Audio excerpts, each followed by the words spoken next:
தெனாலிராமன் கதைகள் 155. இருளை கைது செய்த தெனாலிராமன். ஒரு முறை கிருஷ்ணதேவராயருக்கு தனது அதிகாரத்தின் மீது ஒரு விசித்திரமான சந்தேகம் வந்தது.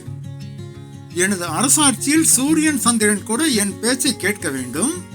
அப்படி இருக்க இந்த இருட்டு மட்டும் ஏன் என் அனுமதியின்றி தினமும் என் அரண்மனைக்குள் வருகிறது என்று யோசித்தார். உடனே அமைச்சர்களை அழைத்தார். இன்று முதல் இரவு நேரத்தில் அரண்மனைக்குள் இருட்டு நுழையக்கூடாது. மீறி நுழைந்தால் அந்த இருட்டை கைது செய்து சிறையில் அடையுங்கள் என்று கட்டளையிட்டார். அமைச்சர்களுக்கு தலை சுற்றியது. இருட்டை கைது செய்வதா? இது எப்படி சாத்தியம் என்று தவித்தனர். ஆனால் மன்னரிடம் மறுத்து பேச பயந்து ஆகட்டும் அரசே என்று தலையாட்டினர். அன்று இரவு முழுவதும் காவலர்கள் தீப்பந்தங்களை வைத்துக் கொண்டு அரண்மனையின் மூளை முடுக்கெல்லாம் வெளிச்சத்தை பாய்ச்சினர். ஆனால் ஏதேனும் ஒரு தூணின் பின்னாலோ மேஜையின் அடியிலோ இருட்டு ஒளிந்து கொண்டே இருந்தது. காவலர்களால் இருட்டை பிடிக்க முடியவில்லை. மறுநாள் அரசவையில் மன்னர் கோபமாக, என் உத்தரவை ஏன் நிறைவேற்றவில்லை? இருட்டை கைது செய்தீர்களா என்று கேட்டார். ராஜகுருவும் மற்றவர்களும் தலை குனிந்து நின்றனர். அப்போது தெனாலிராமன் ஒரு பெரிய கோணிப்பையுடன் அரசவைக்கு வந்தான். பையின் வாய் இறுக்கமாக தைக்கப்பட்டிருந்தது. மன்னர் ஆச்சரியத்துடன், ராமா, என்ன இது என்று கேட்டார்.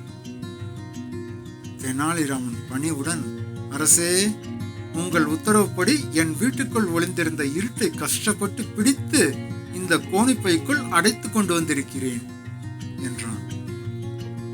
அரசவை வியப்பில் ஆழ்ந்தது. மன்னர் ஆர்வத்துடன், அப்படியா? எங்கே அந்த திருட்டு இருட்டு? பையை திறந்து காட்டு என்றார். தெனாலிராமன் மெதுவாக பையின் கட்டை அவிழ்த்து பையை தலைகீழாக கொட்டினான். அரசவை முழுவதும் பிரகாசமான வெளிச்சம் இருந்ததால் பையிலிருந்து எதுவுமே விழவில்லை. உள்ளே இருந்த காற்று காற்றோடு கரைந்து போனது.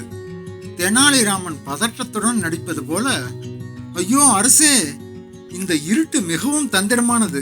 பையை திறந்தவுடன் உங்கள் சபையில் உள்ள வெளிச்சத்தில் கலந்து தப்பித்து விட்டது. ஆனால் கவலைப்படாதீர்கள், மீண்டும் இருட்டியவுடன் அது தானாகவே மாட்டிக்கொள்ளும் என்றான்.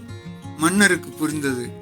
வெளிச்சம் இருக்கும் வரை இருட்டு இருக்காது என்பதும், இருட்டை யாராலும் கைது செய்ய முடியாது என்பதும்.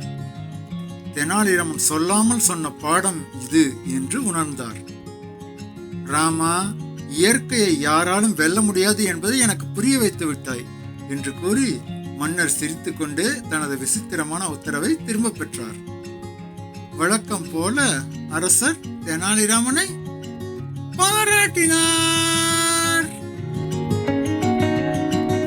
நீதி. இயற்கையின் விதியை யாராலும் மாற்றவோ வெல்லவோ முடியாது. பொதுவாகவே மனிதர்களுக்கு கதை கேட்கிறது அப்படிங்கிறது இயல்பான ஒன்று. அது அவங்களோட ரத்தத்திலேயே ஊறி போயிருக்கு.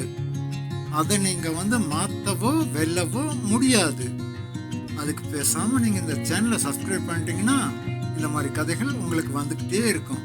அதனால இந்த சேனலுக்கு சப்ஸ்கிரைப் பண்ணுங்க, லைக் பண்ணுங்க, கமெண்ட் பண்ணுங்க.